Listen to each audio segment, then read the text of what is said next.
Kali ini saya akan menggunakan tentang kasus yang lagi viral akan dikaitkan dengan fenomena psikologi, di mana kasus yang akan saya bahas adalah berita tentang penangkapan seorang penyindan Saiful Jamil yang terindikasi narkoba, padahal sebenarnya setelah dites urin negatif mengkonsumsi narkoba.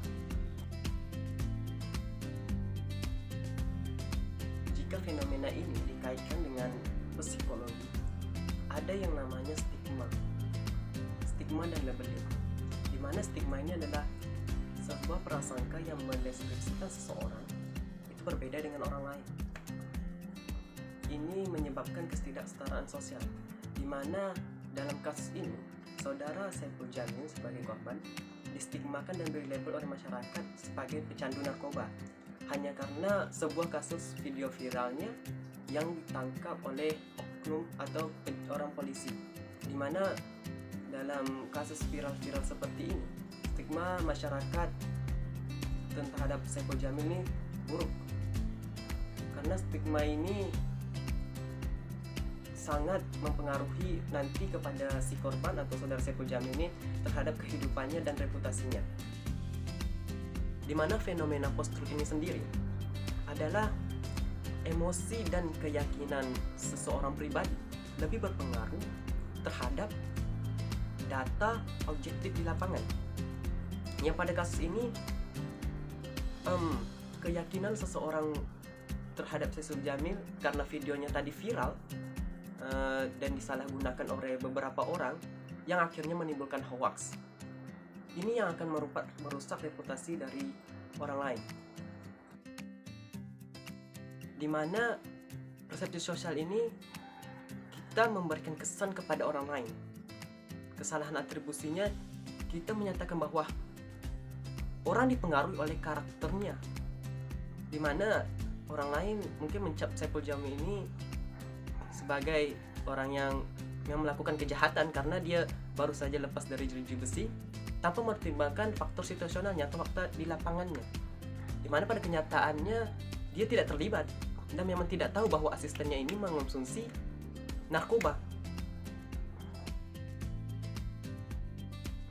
Kemudian teman-teman, yang keempat adalah cyberbullying, di mana dalam psikologi sosial proses terbentuk dan penyebaran cyberbullying ini dibahas, serta cara untuk meningkatkan rasa empati dan rasa tanggung jawab masyarakat dalam bersosial media.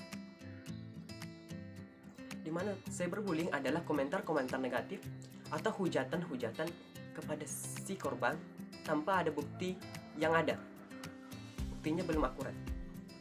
Di mana cyberbullying ini dapat berpengaruh terhadap kondisi mental dari si korban dan kondisi psikologisnya.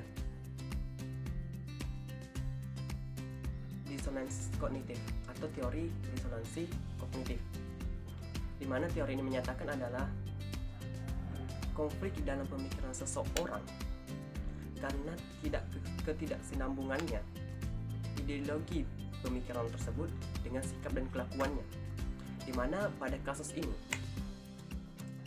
orang-orang yang mengatakan dan mengecap Saiful Jamil sebagai pecandu narkoba akan sulit menerima bahwa itu adalah hoax belaka. Di dalam pemikiran mereka akan terjadi disonans kognitif atau ketidaknyamanan psikologi seseorang terhadap fakta yang ada, di mana pada klarifikasi Saiful Jamil sendiri dan tes yang sudah dijalankan, ternyata dia memang bukan pecandu narkoba dan tidak terindikasi memakai barang haram tersebut.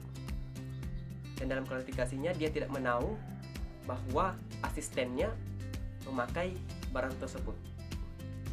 Inilah yang akan menyebabkan seseorang yang mengecap tadi akan mengalami disonans kognitif karena tidak sesuainya pemikiran mereka dengan fakta yang ada. Nah, pendapat saya dari video tersebut, kita harus lebih waspada terhadap informasi-informasi yang beredar di sosial media dan tidak mudah mengikuti perkembangan informasi yang salah tanpa mengetahui akar atau sumber dari informasi tersebut. Sekian teman-teman, itu saja mungkin yang saya bisa sampaikan dari kasus Saiful Jamil ini jika dikaitkan dengan psikologi. Lebih dan kurang saya mohon maaf. Wassalamualaikum warahmatullahi wabarakatuh.